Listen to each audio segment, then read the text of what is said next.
This is the second part of Chapter 1 in Herman Dooyeweerd's Reformation and Scholasticism in Philosophy. For the first part of Chapter 1, you can follow the link in the description below. And this second part starts on page 17, and the section is called Reformational Philosophy and the Intellectual Spiritual Situation of Today. Since the philosophy of the law idea adopted the critical religious ground motive of Kuyper's view of science as the basis for its own scientific inquiry, it necessarily had to begin with a radical critique of philosophic thought as such. This critique, which subjected the structure of theoretical thought itself to an investigation, had to disturb the dogmatic self-assurance of traditional philosophy, which remained dominant at least until the outbreak of the First World War. The terms dogmatic and critical, as applied to method, had become popular ever since Kant, who wanted to make a supposedly pure scientific epistemology the starting point of every future philosophy. Every metaphysical mode of thought that believed its theoretical concepts could grasp the essence of things as they are in themselves, was thus disqualified as dogmatic. In the new critique developed by the philosophy of the law idea, by contrast, these terms acquired a novel and radical meaning. With this radical critique, which indeed touched the very foundations of philosophical thought, the philosophy of the law idea made its debut during the phase of history that I have already described in the introduction to Volume 1 of this trilogy. The contemporary intellectual spiritual crisis is fundamentally different from previous critical turning points. Modern man, because of the internal disintegration of the humanistic attitude towards life, has become spiritually uprooted in his existence. This crisis itself calls for renewed reflection on the foundations of philosophic thought. In this regard, the new Reformational philosophy appears to be in a favourable position. Its radical critique is, to a certain degree, in tune with the spirit of the times. The philosophy of the law idea, however, ran into one great difficulty in making its aims understood. Even today, the idea of a reformed philosophy provokes an emotional revulsion among the overwhelming majority of philosophers. As history amply shows, such emotional prejudices are extremely hard to overcome. The first thought that is brought to mind by the idea of a reformed philosophy is that this is a regression, a relapse into the view of philosophy as the handmaiden of dogmatic theology. And this notion is only strengthened when such a philosophy is called Calvinistic. This name now strikes me as unfortunate for more than one reason. In the first place, it can give rise to the misconception that this philosophy is intended for Calvinists. In the second place, the word Calvinist has long since lost its pregnant reformational meaning, particularly in Hungary, France, and the Anglo-Saxon countries. For despite Kuyper's argument that Calvinism contains the foundations of an all-encompassing worldview, to the minds of many it remains, in its original sense, nothing more than a theological system. In their view, therefore, to tie one's philosophical thought to Calvinism is merely to put it in the service of a dogmatic, theological, doctrinal system. The second thought that easily comes to mind is that the Calvinists, who accept divine revelation as the absolute truth, will claim that same monopoly on truth for their philosophical views. A new debasement of philosophy would seem to be the inevitable result, for philosophy is the love of wisdom, a tireless searching and struggling for truth. But if one imagines that he already possesses the truth, he or she no longer needs to search for it, and nothing would be easier than for such a person to claim a privileged position in philosophical discussions with other schools of thought, and to brand one's adversaries with the stigma of being unchristian. Prejudices such as these against the idea of an intrinsically Christian philosophy have a long tradition behind them. The emotional reaction to a reformational Christian philosophy, in particular, is rooted in the memory of the theological disputes that occurred since the advent of the Reformation, and of the manner in which theology usually carried on its debate with humanistic philosophy. But there is an even deeper layer of memory nourishing such prejudices, found in the revulsion of the modern humanistic movement against orthodox scholasticism in all its forms. Even the Thomist tradition, which defended the autonomy of natural reason in intrinsically philosophical matters, met with this revulsion. For, like all forms of scholasticism, it still always managed to retain a remarkable preordained harmony between its philosophical system and the doctrine of the Church. Could a reformed philosophy, then, produce anything different from scholasticism? What had so-called Christian philosophy done until now? It had taken its philosophical goods mainly from the Greeks, and in modern times partly from humanism. Philosophers were rightly tired of this scissors and paste method with respect to the relationship between the Christian religion and scientific thought. Those Christians who would choose Greek philosophy as their teacher should have considered its history. It came into being as a gradual emancipation of thought from the imagery of popular religion and the cultural mythology of the Olympian pantheon, and even in religious matters it enthroned reason as the highest authority. On this point, humanism saw itself as the direct continuation of the classical philosophical tradition. By virtue of its dialectical ground motive, it was indeed able to surmount the rationalistic overextension of the deterministic science ideal during the time of the Enlightenment, but it could never tolerate a dethronement of reason by divine revelation. In other words, it could conceive of a philosophy of Christian revelation, but not of a Christian philosophy. In its search for absolute truth, philosophy could not be allowed to grant 1 inch of ground to the Christian religion based on revelation. In the first half of the 19th century, Frederick Schelling ventured to publish a philosophy of revelation. In it he attempted, among other things, to present a philosophical justification of the profoundest doctrines of the Old and New Testaments in a manner that was courageous for his time. Although in doing this he always appeared to stay within the good graces of orthodox opinion, in the introduction to his work, he hastened to preclude any misconception that he was taking up the cause of a religious, or more precisely, a Christian philosophy.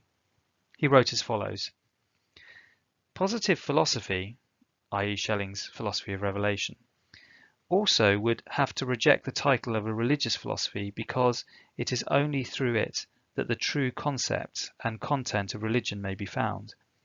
This may not be postulated beforehand, and as soon as one refrains from doing that, any designation becomes wholly indefinite.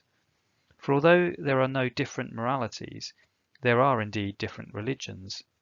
Even the heathen has religion, and the modern Christian, who finds edification in devotional materials or other classically soft and shallow works, also believes he has religion. One would have to go further then and say Christian philosophy. But there are very different persuasions that call themselves Christian. To speak with total precision, therefore, one would have yet to take another step and say, for example, Catholic philosophy, as has already been done by a party in France and also in some parts of Germany. One then could contrast this with Protestant science and Protestant philosophy, and believe that the first predicate might be used to advantage in a Catholic, the second in a Protestant country. But a philosophy that has to call Catholicism or Protestantism to its aid either has never been anything or is close to no longer being anything. One therefore will have to leave the general name religious philosophy to those who see some profit in using it to insinuate beforehand that any philosophy with which they are, or fear to be, on a collision course is irreligious, thereby securing for themselves, as it were, a privileged philosophy. This statement dates from the previous period, when the philosophical community of the West still seemed to have a solid footing.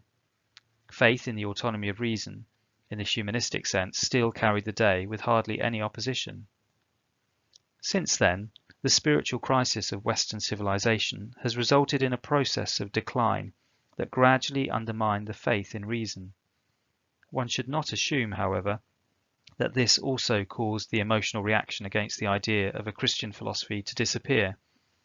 The violent period of transition in which we are living is unsettling all the dogmas in which an earlier period sought its security. Dynamics, movement is everything today. Misconstruing the ground motive of Greek thought, some people think that the pronouncement of the Greek philosopher Heraclitus, "all is in flux, nothing abides," can be used once again to describe the current spiritual intellectual situation. Humanism thus has fallen into decline precisely in its dogmatic attitude. The phenomenological method that was introduced by Edmund Husserl and also by the historicist Wilhelm Dilthey in his last period already testified to an undermining of the earlier self-assurance of thought. Like a tidal wave, historicism, pragmatism, vitalism, and existentialism have inundated the riverbed of modern philosophical thought.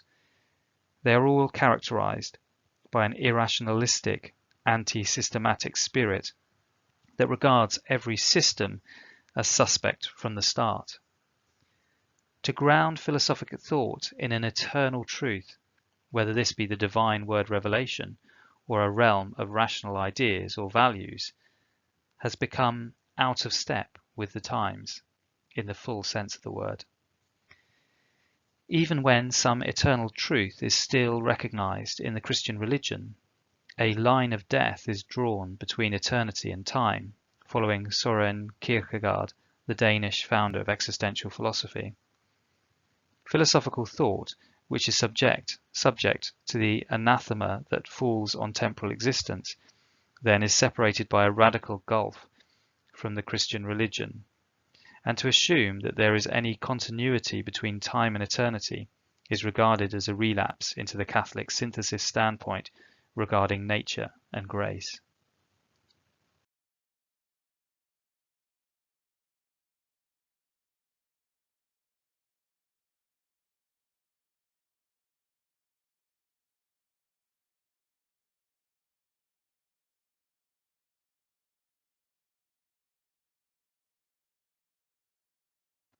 Dialectical theology believes that it is the true heir of the theology of the Reformation. Its founder, Karl Barth, has made the polar opposition between sinful nature and grace into the alpha and omega of its theological thought, and has denied that there is any point of contact in nature for the operation of divine grace. This theology thus appears to be in perfect harmony with the irrationalist and dynamic spirit of our contemporary period of crisis. At the time of its first appearance, dialectical theology announced itself as a theology of crisis. It saw the whole relationship between human existence and divine redemption in Christ Jesus as standing under the rubric of radical contradiction. According to Emil Brunner, there even exists an internal contradiction between God's will as creator and his will as redeemer, as he emphatically argues in his well-known book, The Divine Imperative. Only like a lightning bolt can God's action pierce into the lost nature, and thus one-sidedly surmount the line of death between time and eternity. Divine action supposedly can only strike into the lost temporal zone of nature in the manner of lightning, and only thus can God, on his own part, cross the line of death between time and eternity. Every attempt to find some continuity between God's revelation in Christ Jesus and human existence and activity is thus radically rejected. To be sure, Emil Brunner gradually turned away from Karl Barth's radical rejection of the idea of a Christian science. He began to admit that there is room for a distinction between Christian and unchristian, at least in theoretical reflection that focuses on the human person. If one digs to the root of this apparent rapprochement, however, one realizes that Brunner is not offering a truly reformational view of science, but only a more synthetic twist in the scholastic ground motive of nature and grace. For, with the publication of his book, Nature and Grace, which was aimed against Barth, Brunner once again began to look toward the divine word revelation in Jesus Christ from a point of contact in human nature. Barth, of course, responded with a radical no. Brunner then developed his notion of a hierarchy of the sciences. In it, the natural sciences have an autonomous, purely factual character. On a higher level stands the research of the sciences of the mind, where the human personality itself is at issue, and it is here that Christian ideas can enter the picture.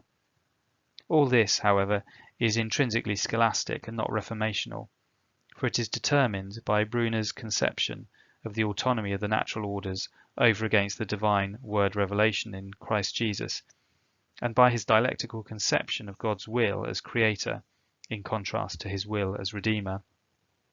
The difference between Barth and Brunner on this point is merely one between a polar antithetic and a more synthetic tendency in the religious dialectic of the scholastic ground motive that they share. The true Barthians steadfastly maintain the first standpoint, although they follow their teacher in denying that theology as a science has necessary philosophical presuppositions. They believe, nevertheless, that theology can use all possible philosophical theories, except metaphysical theories, particularly the Thomist metaphysics, for its own purposes, without binding itself to any of them. Those who felt called to practice philosophy on their own at first preferred to ally themselves with the critical philosophy descended from Kant, and later showed a distinct predilection for irrationalistic existentialism. Finally, some of them, for example the late Professor J.C. Franken of Utrecht, openly crossed over to the camp of Roman Catholic Augustinian neo-scholasticism. This school's view of the relationship between theology and philosophy is indeed determined entirely e parte theologiae from the standpoint of Augustinian scholasticism. Cajetan, one of the most authoritative older Thomas commentators, states that this view can even be found in Thomas Aquinas, although, as we shall see later on, this interpretation of Thomas is rejected today by the Roman Catholic Church. The Barthians' departure from Augustine began when they acknowledged the autonomy of philosophy over against theology. From this dialectical standpoint, any attempt to Christianize philosophy from within is equivalent to a betrayal of the Christian religion. Members of this circle prefer to ally themselves in matters philosophical with existentialism, Kierkegaard and Heidegger, just as they previously had a special liking for Kant's critique of knowledge. Their basic aim is to use philosophy merely for a negative critique of human hubris in science, and both existential philosophy and Kant's epistemology are considered formally useful for this purpose. Apparently these Barthians are unaware that despite all their fulminating resistance to the Thomist system, they too basically remain stuck in a polar scholastic standpoint. The problem regarding the relation between Christian religion and philosophy has again recently come up for discussion in Roman Catholic circles, particularly through the work of Maurice Blondel and his followers Etienne Gilson and Jacques Maritain. The great majority of Catholic thinkers nevertheless continues to reject the possibility of an intrinsically Christian philosophy.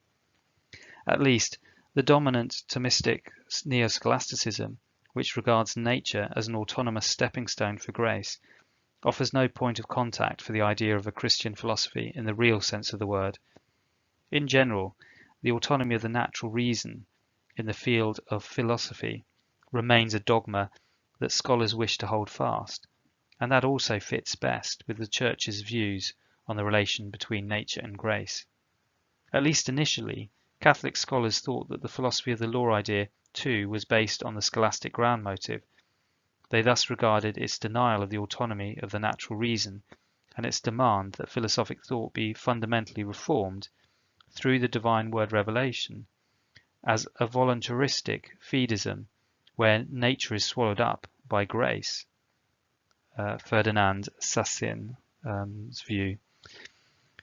The traditional spirit of scholasticism stands in fundamental opposition to the contemporary irrationalistic and activistic spirit. This, however, has not prevented various Roman Catholic thinkers, particularly those of the Augustinian school, from looking for an accommodation to that spirit, and from trying to make both existentialism and vitalism serviceable to Roman Catholic views. Under the strong influence of Léon Ole Lebrun, the French thinker Maurice Blondel sought to refute the dogma of the autonomy of science along imminent philosophical lines and defended the notion of a Catholic Christian philosophy. Nevertheless, in his critique of traditional philosophy, he showed that he was strongly influenced by the activistic, irrationalistic spirit of the age. This made him an easy target for Thomist critique, particularly in his deprecation of scientific conceptual knowledge. And since Blondel, as a Roman Catholic thinker, obviously could not detach himself from the ground motive of nature and grace, that critique hit home all the more sharply. The spiritual kinship that Ferdinand Sassian of Leiden thought he had established between the philosophy of the law idea and Blondel's thought is a mere illusion. This philosophy's notion of an inner reformation of philosophical thought under the direction of the ground motive of divine revelation is foreign to Blondel, just as the irrationalism, voluntarism, and fideism that Sassen thought he had discovered in it are foreign to the philosophy of the law idea. Despite all its efforts, the new reformational movement in philosophy appears to have been forced into isolation in today's intellectual spiritual climate. Thus it is compelled to do battle on every front. Indeed, this battle must be waged even with Reformed thinkers as they analyse the spiritual legacy of Abraham Kuyper, the father of the Calvinist Revival in the 19th century. The philosophy of the law idea has broken radically with traditional notions of a Christian philosophy. Its demand for a reformation of philosophical thought entails the precise opposite of scholastic attempts at accommodation. Although it is rooted in the scriptural starting point of the Calvinist Reformation, it does not try to base itself on scientific theological dogmatics. While openly confessing that it is bound to the ground motive of the divine word revelation, it simultaneously wages a relentless battle against every form of philosophical dogmatism that puts all its confidence in philosophical thought and pretends that its religious presuppositions are theoretical axioms.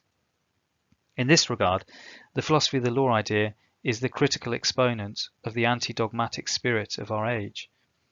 But it turns its radical critique of philosophic thought equally against the most recent philosophical currents that reveal the relativistic basis of this spirit. Following Kuyper, it champions the sphere sovereignty of science, while simultaneously denying its independence from faith and religion. It also defends the scientific character of philosophy, and therefore remains systematic, since without systematic thought no science is possible. But it combats every closed system, since that would lead to scholastic fossilization and rob philosophical thought of its spiritual dunamis.